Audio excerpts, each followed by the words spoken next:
Okay, welcome to my presentation on success and happiness. I thought this would be helpful to put together as a bit of a primer as we start to work together in terms of some of the research on what creates success and what creates happiness. Okay, so where did this all start? So for me, this started between my first and second year of business school. I was getting my MBA, and I had the opportunity to meet someone who had started a company, taken it public, and had made somewhere in the $500 to $600 million range for himself. He had a private jet, Ferrari, yacht, sort of all of it. And I met him in this actual office building that you see pictured here. And when I talked to him, I asked him how it felt to have all those things because, for me, he'd sort of achieved all the success that I wanted to achieve. And he told me that he wasn't happy. And that really surprised me because I really had assumed and believed that if you had that kind of success, you'd be happy. And so what that caused me to do is go talk to one of my professors and convince him that I wanted to do this independent study on career satisfaction, happiness, and success. And the professor said, okay, great. And so I went to Harvard University and studied there and really got a lot of information around this. And so I'm going to share some of that information here today, again, as an opportunity to really sort of establish some baseline concepts. Okay, so what are the key points here? So the first thing is do something that you're interested in. And you notice that I said interested in and not passionate about. I think there's a sort of huge belief that's out there that if you can find the one thing that you're passionate about, then you'll sort of have this amazing career. And the fact is that for most of us, there isn't this one thing that's out there that we're really passionate about. In fact, there are many things that we're interested in. And most of those interests exist over time. And so if we're able to do something that we're really interested in, then you sort of never work another day in your life. But the people who have sort of this one cause or this one thing that they're just totally passionate about and invested in and spend, every waking moment of the daylight and evening on, it's really very, very few people. The second thing is that money doesn't equal happiness, and I'll talk a bit about the research on that. But the key point here is that, yes, money is important, you need it for things, but it's not what's going to bring you fulfillment over the long term. Okay, so let's start there and talk a little bit about money. So first off, a really interesting study that found that as a group, millionaires are no more happy than people of average income. And this study has been done a lot of different ways, but the key thing that all these studies find is that once you get to a certain amount of income where you've got your sort of basic needs covered, you've got food, you've got shelter, you've got a little bit of a disposable income, then happiness doesn't really correlate as much with income anymore. There's sort of a diminishing marginal return type of concept. And, like I said, there are a variety of studies on this. Some of them said that it's sort of once you have food, water, shelter. More recently, some of the studies have suggested that it might be around $70,000 in household income. But the key point is here that perhaps once you get to $70,000 and beyond, it starts to be really marginal. And so the interesting thing you tend to think is like, well, what if you're really rich? And so here is a study done of Forbes 400 richest individuals, and they were found to exhibit only a tad bit more life satisfaction than people living at the median income. So what this really tells you is that even if you are sort of super rich, and in the case of the Forbes 400, have the satisfaction that comes with sort of having built it on your own for the most part, you're still only a tad bit happier than people at median income. And so, really chasing money for money's sake isn't going to be something that increases your happiness. Okay, so what about winning the lottery, right? And so, as I'm recording this, there's the biggest Powerball in history going on. It's over $1 billion at this point. And here's what the studies found on this. So when you win a large lottery, you get this huge spike in happiness. But then over time, you sort of acclimate to it and you reverse to your baseline levels of happiness, so as happy as you were before. So, if you're sort of buying this ticket thinking, wow, if I just win this, I'm going to be happy for the rest of my life. In fact, you're going to be just as happy as you are today. You just might have more stuff.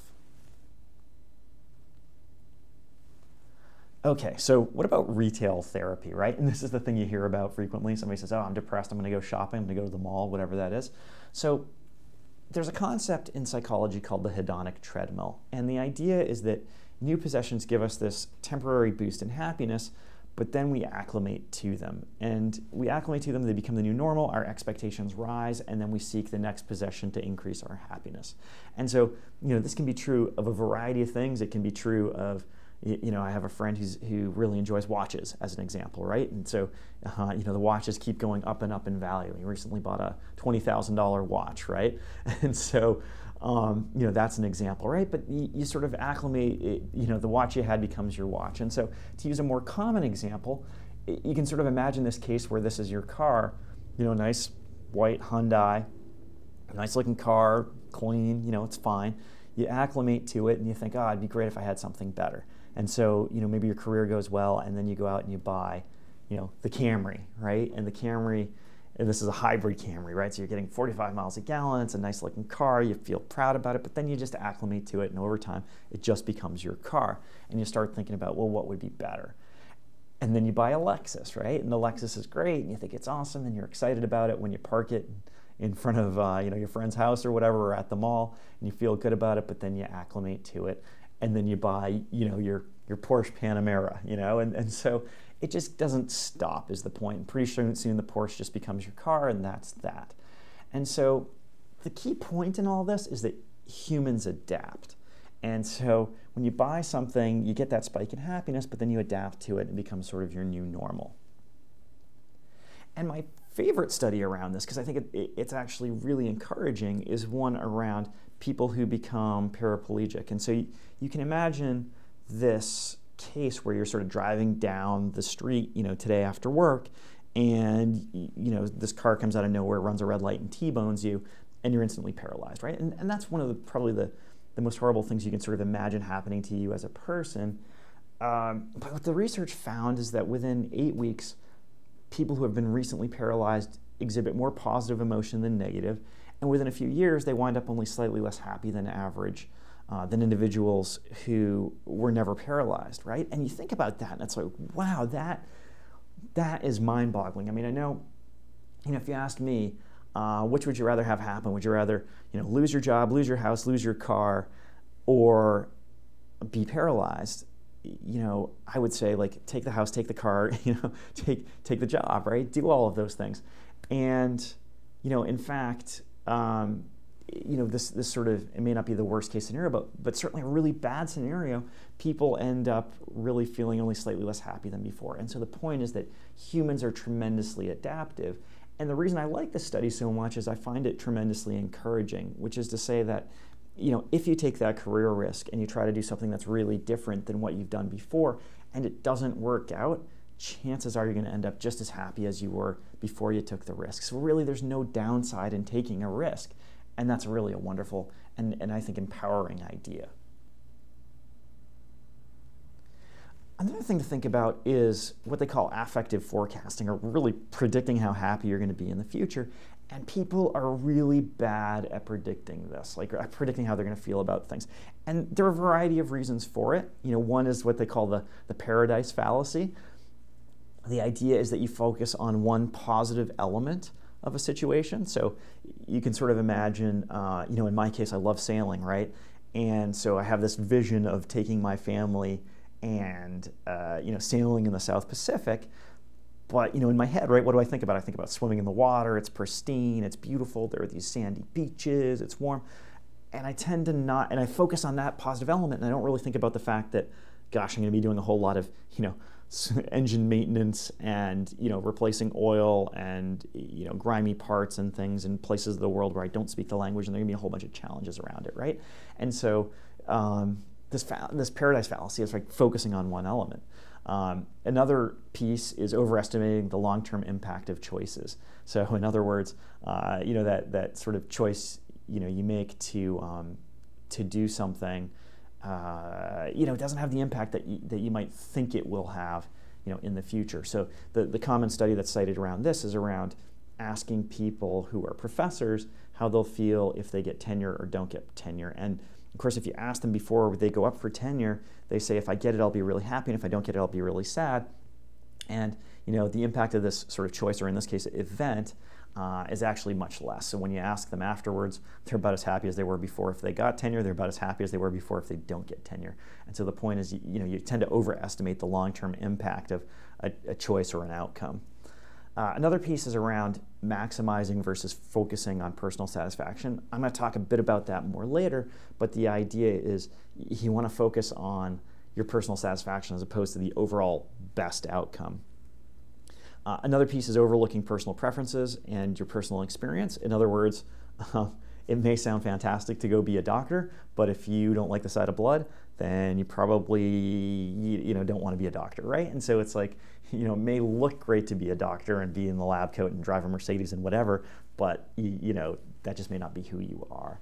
And then the final piece is one of the best things you can do is ask someone who is there. So in other words, before you take your career and you say, I just want to be a CFO, or I want to be a COO, or I want to be a leader of this kind of company, ask someone who is in that situation and ask them how it feels to be there, because they're much better at telling you what that's going to feel like and they'll be much more accurate than you trying to predict how you'll feel in that situation. Okay, so that's great, right? But what about keeping up with the Joneses? So here are some interesting sort of studies and thought experiments. So the first is around relative income. So given a choice between living in a world where your average salary is $25,000, the average salary is $25,000 and yours is $50,000, or one in which the average is $200,000 and yours is $100,000, which would you choose? And so really think about this, right? Imagine, so you have a choice of living in two small towns, that are relatively isolated in the United States, right? And in one of those small towns, the average salary is $25,000 and yours is $50,000, and in the other town, the average is $200,000 and yours is $100,000. And which would you choose? So the vast majority of people choose to make $50,000 in a world where the average is $25,000. In other words, there's a degree of satisfaction and happiness in making relatively more money than the people around you, and frequently this is one of the things that just fuels that sort of material ambition, or that ambition around compensation. Now, what about time off, right? So would you rather have 2 weeks vacation when your peers get 1 week, or would you rather have 4 weeks off while your peers get 8 weeks, right? So you can sort of think about this if you're choosing between two equivalent jobs, right? One where you get 2 weeks of vacation because you're a great candidate, but everybody else at the job gets 1 week, or one in which you get 4 weeks off, but everybody else gets 8. What would you say? Well, only 20% of people surveyed prefer to have 2 weeks off while their peers get 1 week of vacation. And so what's so interesting about this is, in the US, and this is a US study, right, we think about income very much relative to others, but we don't think about vacation in the same way. We think about vacation in much more of an absolute sense. So, okay, so what about status? And the psychological term here is social relativity. So people do become happier when they become wealthy relative to others, especially people who are similar or in their quote-unquote reference group, right? And so this is the example we were talking about earlier, making $50,000 when everybody else makes $25,000. Now, the thing that's really challenging about this is that your reference group will change over time. So, in my case, I went to I grew up in a relatively small town, of about 40,000 people in Maine, and I went to a public high school. So, relative to my public high school, I did, really well afterwards, and I went to a really good college. And at that college, my reference group changed, right? I stopped comparing myself to the people I went to high school with, and started comparing myself to the people that I went to college with.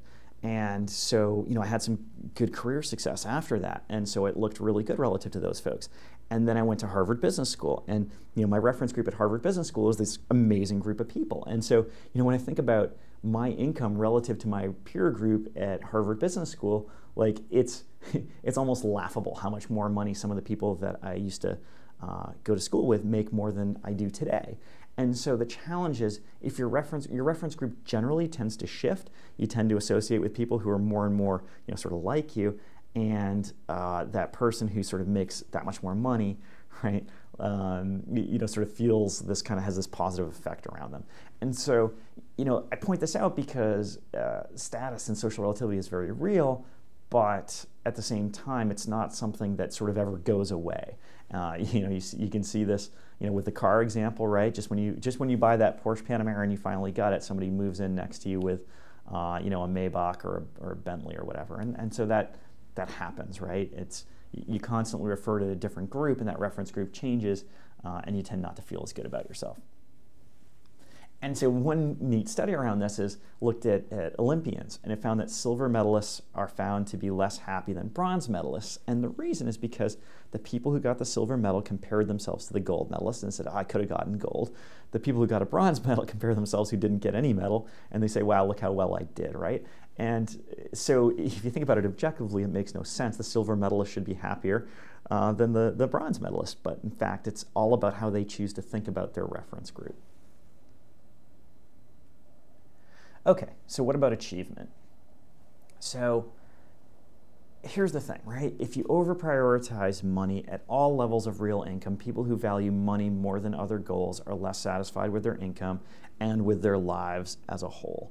And so what that means is at all levels of real income, in other words, it doesn't matter if you're sort of, in telemarketing sales, right? If you're all sort of about money, then you're going to be less satisfied with your sort of income itself and with your lives as a whole. And just the same if you're making $1 million a year, right? But it's all about the money. It's the same thing. And so really the point here is, your career and your life and your goals can't be focused on income. Okay, so what about goals and achievement? So happiness is not attained through the achievement of goals, but really through their pursuit. And so, very frequently you think about these big achievements and you say, when I graduate from college, I'm going to feel fantastic and it's going to be great. And the day comes, you graduate and probably you feel a little bit happy and mostly just relieved, right? And so the point is that, happiness is really the process of getting there, getting to that destination that has meaning to you, and not getting to that destination itself. Because, part of it is once you get to that destination, you're just going to set a new goal. And so there's another journey there, right? And so when you think about this in the context of your career, you got to think about what's a journey that I'm going to enjoy.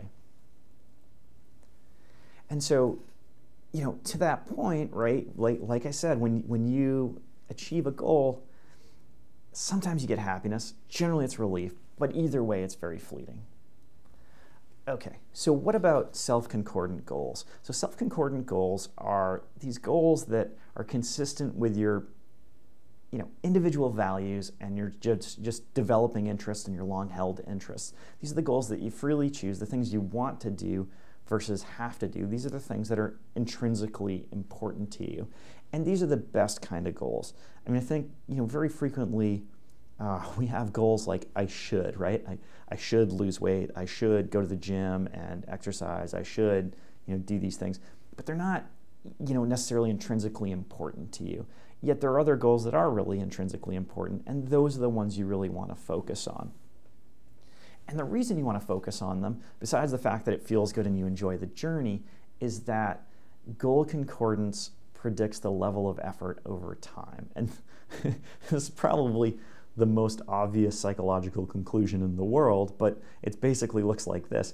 If you like doing something, you're going to work at it longer and put more effort into it. And if you work on something longer and put more effort into it, the likelihood of getting the goal attained is much higher, right? And so, forgive the study for pointing out perhaps the obvious, but the thing is here, if your goal is something you don't particularly want to do, it's something you feel like you have to do versus you want to do, you're not going to work as hard at it, you're less likely to achieve it. Okay, so what about taking risks? And I talked a little bit about risks in the sense of, being paralyzed isn't the emotional sort of death sentence you might think it is, but what's the research on risk say? So one theory around this is called prospect theory. And so if you look at this diagram, what it's designed to do is on the left-hand side from sort of top to bottom, you've got positive subjective state or positive emotion and negative emotion. And going across the bottom, from left to right, you've got a negative objective state and a positive objective state. And what this means will sort of become clear as I get into the next example. So would you rather have $100 or flip a coin for a chance at 200? So have $100, flip a coin for a chance at 200. So most people would prefer the $100. Why? So here's what the graph shows us. So if you look at the top right corner here, what you see is, the top right quadrant, what you see is that subjective state emotion sort of curves and bends away to the right, right? It's very diminishing. And so, on the horizontal axis, you have $100 and $200, and you have a little bit of space sort of between them. And what it shows you is that that space between them, as you translate it over to the left-hand side, to that axis, provides very little emotional gain. So let me say that again and perhaps clarify it, right? The difference between getting $100 and $200 is, $100 from an actual objective state standpoint, but what it does to you subjectively, in terms of how you feel emotionally, is actually very small. So now, flip the question around. Would you rather pay $100 or flip a coin and pay either $200 or nothing? And if you think about it, right, which would you rather do? Pay $100 or flip a coin and either pay $200 or nothing? Most people prefer to flip the coin. And you sort of say, well, why, right? Why do people prefer to flip the coin? And it's worth pointing out here is the expected value of paying $100 or paying either $200 or nothing is the same, right? So you have a 50-50 chance of getting $200. So if you did this a bunch of times, it'd be worth $100. So either way, they should be roughly equivalent in terms of the outcome. But people want to flip the coin, and why? Well, if you look at prospect theory and you see the sort of objective state off to the left, so the negative $100, negative $200, the loss is much, much greater on the emotional state. So the emotional loss is really significant. And so, we seek to avoid that loss. So what are the implications, right? So the implication is that negative events have a proportionately larger impact on our emotions, right? And that's really important. And so people are willing to take risks to avoid a negative event, but are risk averse in a positive situation. And so you can sort of think about this example that you hear about kind of all the time, right? Is this person who, is in financial hard straits, they think they're going to lose their house and whatever, and then they go, and try to, steal something or rob a bank or whatever they try to do, right? It's almost cliche. They would never rob a bank if they were doing fine financially to make the same amount of money, right? It's because they're trying to avoid that negative event because the emotional damage that it does, right, is so much more significant if they're going to lose their house or whatever that happens to be. And so, the point here is that, as you look at these events, right, a positive event and a negative event, they're not the same. They're not objectively the same, right? And so, even if you take a positive event and match it with a negative event, so you win $10 in the lottery, but then you have a $10 parking ticket, you're going to end up feeling negative rather than positive, even though you ended up exactly the same place you started the day, right? The point of this is when you think about careers, this is why so many people, right, don't leave the job that they're in that's just okay, right? Because there's risk, right? There's risk on it. And rather than sort of that, the emotional, they think about, like, what's the benefit of me doing something better? And it doesn't seem to be as big as the benefit of not losing what they have, right? And so that's why so few people sort of take action. Okay, so all of that said, where's your career today? So this is a nice graph from Tal Ben-Shahar's work, and here's what it does. If you look at the vertical axis, you've got the benefit of a career in terms of, is it positive, is it meaningful, or is it negative in terms of detrimental and sort of meaningless? And that's really thinking about it in the context of the future. So is it going to pay off in the future? And then on the horizontal axis, you have on the left-hand side, Is it sort of detrimental or painful, or really positive and sort of pleasant on the right-hand side? So in other words, what we're doing is looking at your career in the context of, do you enjoy it today or not, and will it pay off in the future or not? All right, so the first quadrant in the bottom right corner is what is called the hedonism quadrant, right? And so you're living for the present, focused only on the journey, mistakes pleasure for happiness, and seeks pleasure and sort of avoids pain. And if you might have seen, I've created a sort of a slightly different version of this chart where I refer to this as the ski bum, surf bum quadrant, because we sort of all know those people, right? And so they're doing something they really enjoy today. They're skiing or surfing or whatever, but it's never really going to be beneficial in the future, right? And that's that quadrant. Now the next quadrant is the rat race quadrant, right? This sort of living for the future, focus on the destination only, mistakes relief for happiness, and sort of no pain, no gain. And this is where the vast majority of sort of professionals find themselves, is in this place where it's, I don't really enjoy what I'm doing today, but I know it's going to pay off in the future. And so, you can sort of hear yourself telling yourself stories around, well, when I get promoted, I will be happy. When the CEO changes, things will be better. I only have to do this for 10 more years, and then I will do what I really want, right?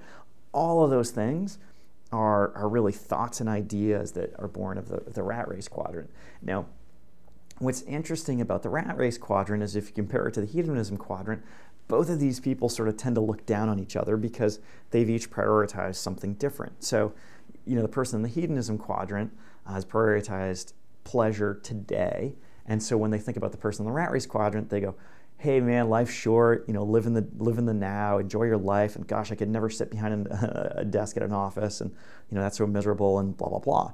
And then the person in the rat race quadrant looks at the person in the hedonism quadrant and says, what's that person going to do when they get old and can't afford health care, right? And they're sort of going nowhere quickly, right? And so, both groups, since they prioritize a different element of the future versus the present, tend to look down on each other. And then, of course, there's this sort of resignation quadrant, which is kind of lives in the past, learned to be helpless, and really given up on happiness. And so, it's sort of very negative, but you can sort of think of this as, the kind of dead-end job situation, right? Where you say, I don't really like what I'm doing today. It's not really going to pay for me in the future, but man, wasn't it awesome, 5 years ago when, I worked at that summer camp or whatever, and those days are in the past, and I'm just going to be helpless and do what I'm doing, right? And that's the worst place, of course, to be. And so where you want to be is in this, happiness quadrant, right, which reconciles the future and the present and focuses on the journey and the destination. In other words, you're excited about today and what you're doing today, but you're also eager to fulfill the goals of the future. Okay, so a summary of the great life. So I'm going to just share a summary, some of which we covered today and some things which are other elements of the field of positive psychology, but just kind of a summary of what's there.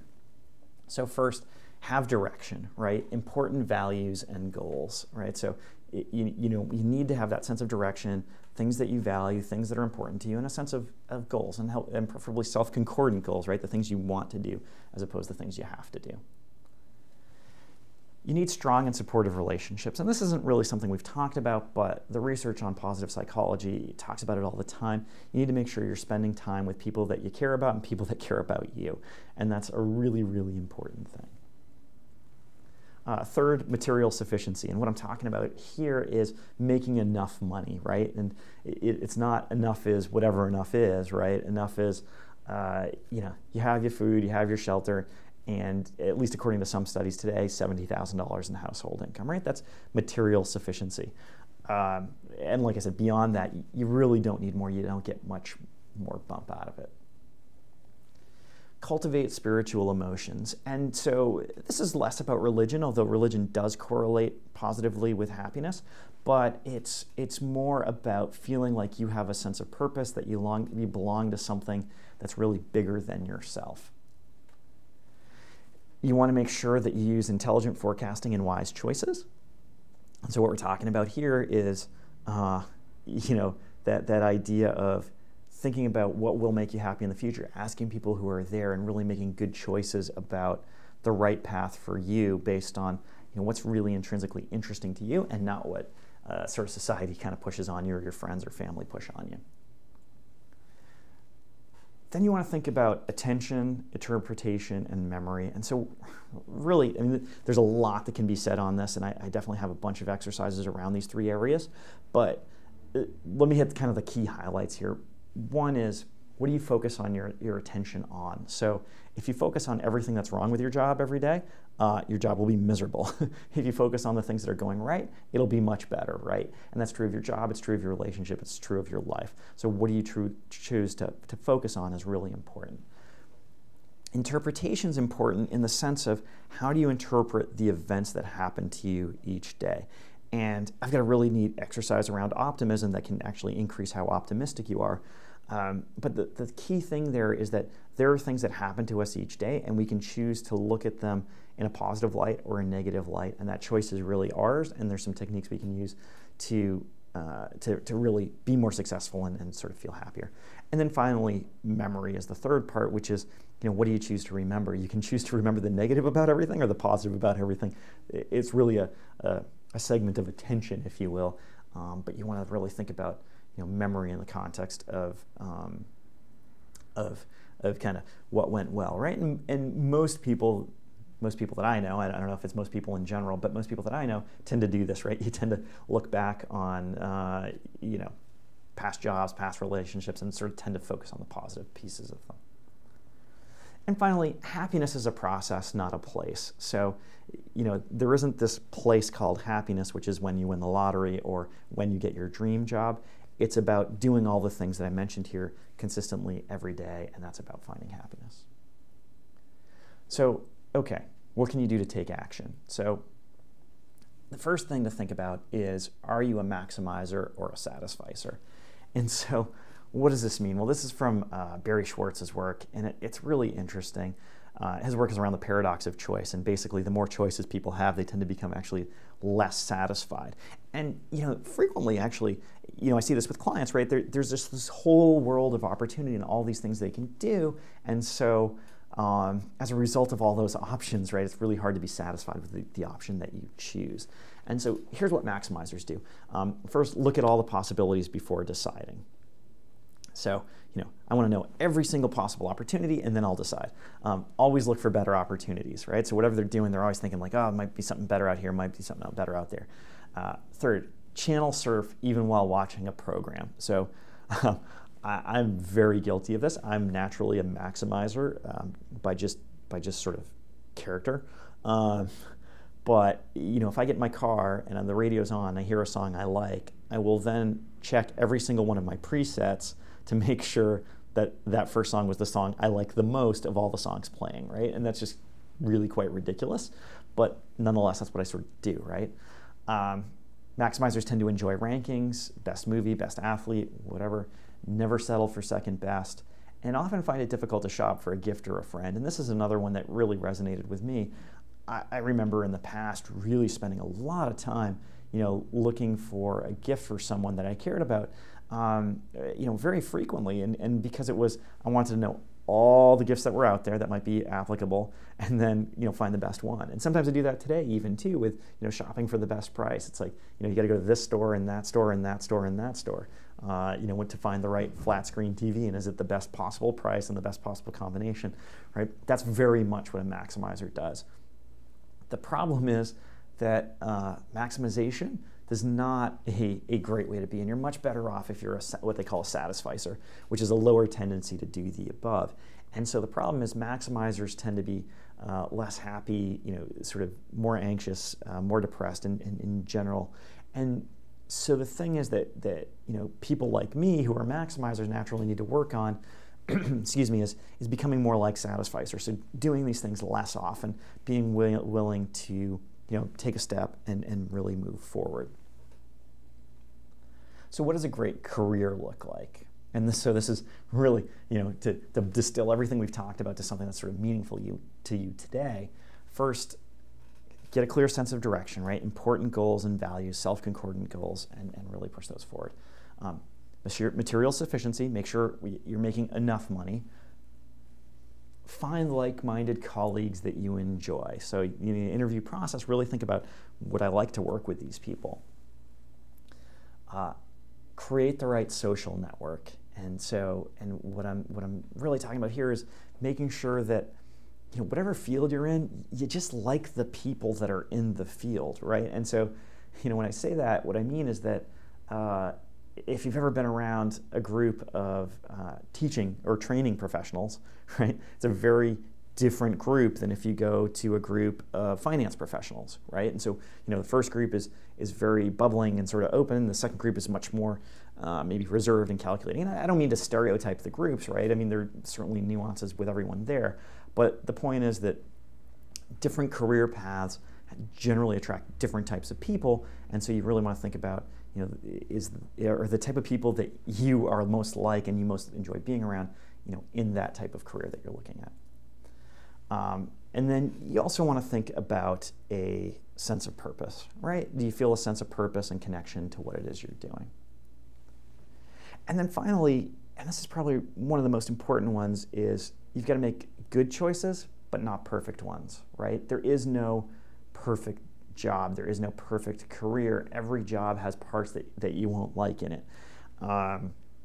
And, you know, if among the millions of jobs that are, you know, exist in the country, there's probably one out there that's the perfect or the best one, but even if you were in it, you wouldn't know, right? And so this is really about that sort of issue about being a maximizer versus being a satisficer.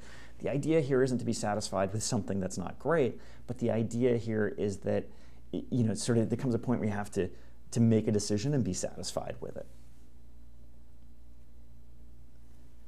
And then finally, be willing to take a risk. And so this really goes back to prospect theory, but it also goes back to, you know, the research on lottery winners as well as, and their happiness as well as paraplegics, right? The point is that you need to be willing to take a risk for things to work out.